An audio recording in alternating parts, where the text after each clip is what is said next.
And I want to welcome you to another episode of Beyond the Surface Radio. I'm your host, Dr. Wanda J. Evans-Brewer, and today I want to discuss the value of hawkers and market women, small business owners in this country who are slowly but surely being knocked out, or that industry is being hit hard by the influx of the Chinese.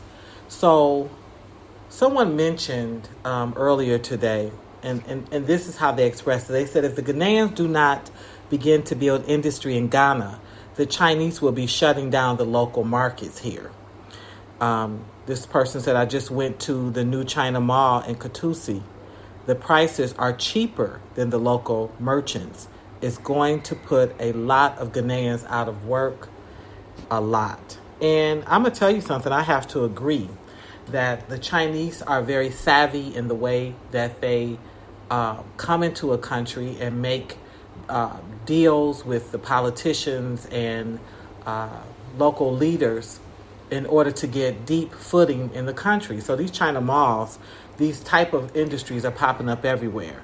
And of course, it's not the local people that's really shopping at them. They may go to it once or twice here or there.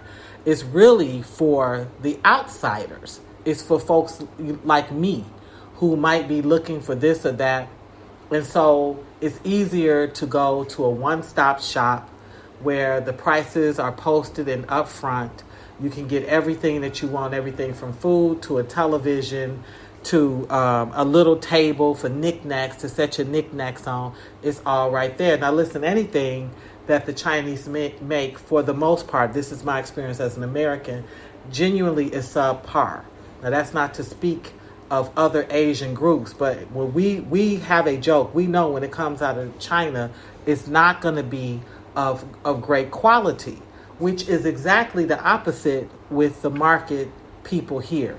When you find someone who is a carver or who is a plumber or any of the intimate industries, anything from painting to being a cobbler to being a baker, all of this stuff, these are long lines of history of work and connection through family and community. So you usually get quality. Okay, the African, in my opinion, offers quality. When I want good beads, I go to the best beater. When I find me a great seamstress. When I want a great dress, these are things that you can find here. So the truth is, the Chinese shouldn't really be able to get their footing in this country the way that they do to injure the local market. The reason they can do that is that the people in power, the elected politicians, the various entities, the various local power leaders, okay, because if you have a chief, then you also have a stool, then you also have an assemblyman, and these people go and they engage with your president and his whole cabinet. At some point, there's conversations coming out of these various communities about what they're willing to allow to happen or not happen. So she's sounding the alarm. She can see it as an expat, as an American coming here, what's going to happen. She also can see it because it's happened to us. The black community at different times was self-sufficient community, and various groups would see where we were prospering and would come and wipe us out, meaning that they took over the industry. Okay, you're selling cookies. They come and put a cookie shop so that the little local cookie maker, the lady that was living off of that, it was helping her take care of herself, see about her family, maybe put a grandchild through school. They wiped her out. You had the guy who was the shoe shine man, okay? They figured out a way to wipe him out. You have the local moonshine maker. Okay, now you take over that industry, you wipe him out. The same thing happened with the lottery. They decided that they wanted the lottery, it was making money. We used to call it numbers. They took numbers, they made it a local lottery, claimed they was going to use the money for education, and they wiped them out. So we've seen what they do. We know what they do. We know what's coming. The issue I have is that if half of this country, it's more than half, maybe 70, 80% is female entrepreneurs We definitely see a huge amount of hawkers. These are the people that when you're on the expressway or you come to the toll booth or any of that stuff, they're selling anything from toilet paper to fried milk. You can get plantain chips, you can get toffee, whatever it is. It depends on the community, but you find all this stuff. They're going to injure them. They're going to make it where they can't be there, where they can't hawk. They can't be around that area because this is a closed property, a professional property. You have to have this, you have to have that to hang out around it. Of course, they're not going to let them set up shop on their property because they want the money to come inside the building. So it's for the people, the common man, to speak up and raise complete hell, knowing how he gets his bread buttered. You know how you're feeding yourself. Why would you allow a whole bunch of China malls to show up? Why? And it is going to injure the local market. And then you do it with someone that doesn't trust you, because the Chinese do not trust Africans. In the U.S., blacks do not work at Chinese-ran facilities. Their Chinese food restaurants are ran by them and their family members. Anything that they do, they keep it exclusive. They keep it exclusively in the house. It is them and their own kind that run that. Now listen, this is not an anti-Chinese speech. This is the truth. This is the reality of Chinese and black relationships. We don't work at their Chinese food places. We don't work at Korean. We don't work at the Korean laundromats. We don't work at their nail salons. Every now and then they'll use us in a beauty supply house if that community is rough and their accents are thick and they need a little support. But for the most part, when you see the Chinese, they're going to employ primarily their own.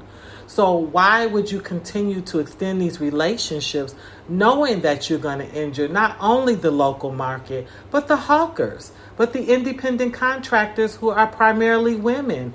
These are your people. This is not a tribal issue. This is a country's issue, an economic issue. If you allow this to happen, you won't be able to thrive. So I thought about that. Now, the Chinese have moved in here savvy. They do their thing. Nobody bothers them, and people will frequent them. They will go and actually shop from them. I set up a cafe, Wonderland's Cafe, in Pone. This is the community I'm living in, and I am grassroots. Wherever you are at, that's where you pick up, you clean up, you invest, you shop there, you let your dollars run through there. That's how a community gets strong economically, okay? A dollar should bounce in your community at least 18 to 20 times before it leaves out the community, and then you know that you're healthy. That community is thriving. Money is moving. Folks are eating. Things are going on. You can support your schools, local activities, your hospitals are strengthened, businesses, all of that good stuff, okay?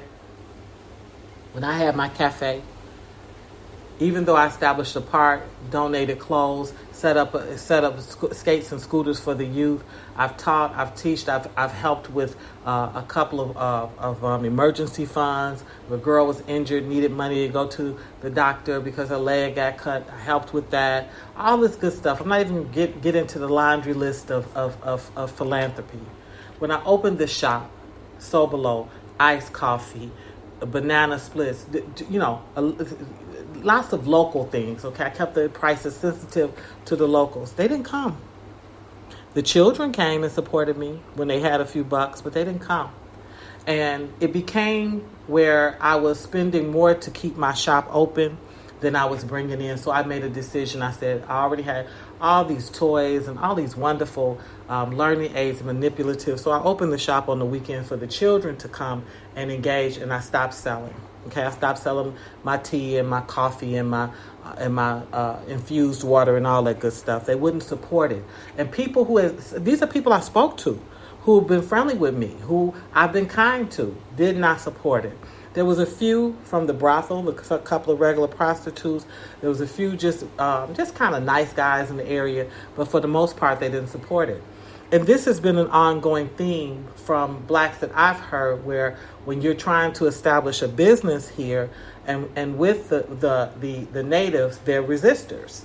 They don't support us. the way that they will bow and accept the the intrusion of the Chinese. So this also means we got to get our heads together. We have to decide who's our friends and who's our frenemies. We have a term in the U.S. where we call it friend/enemy, and we call them frenemies. Yeah, they're bringing something here that some people can use, but these are most certainly not your friends, and you know they're not your friends because they don't bring you into it as a business partner. They just come and bring business and extract from the community with no obligation to put anything back. So they're not building, they're not strengthening roads, and they're not building toilets, and they're not saying, okay, we're going to contribute toward the local school. They're just coming and extracting whatever money that they can get. So this needs to be a bigger conversation, because the American black could partner with the African and block them out. We can outdo them. As a team, we can outdo them. Individually, no. But as a team, we most certainly can give the Chinese a run for their money. And they do this because they know that you don't have the finance to open up your own, say, Africa Mall. They know you don't have it. But with the backing of a nice team of American black business people, you could most certainly have it and outdo any type of China mall that they ever thought they ever dreamed of. You've been listening to Beyond the Surface Radio, and I'm your host, Dr. Wanda J. Evans-Brewer. And until we meet again, be safe in God's grace.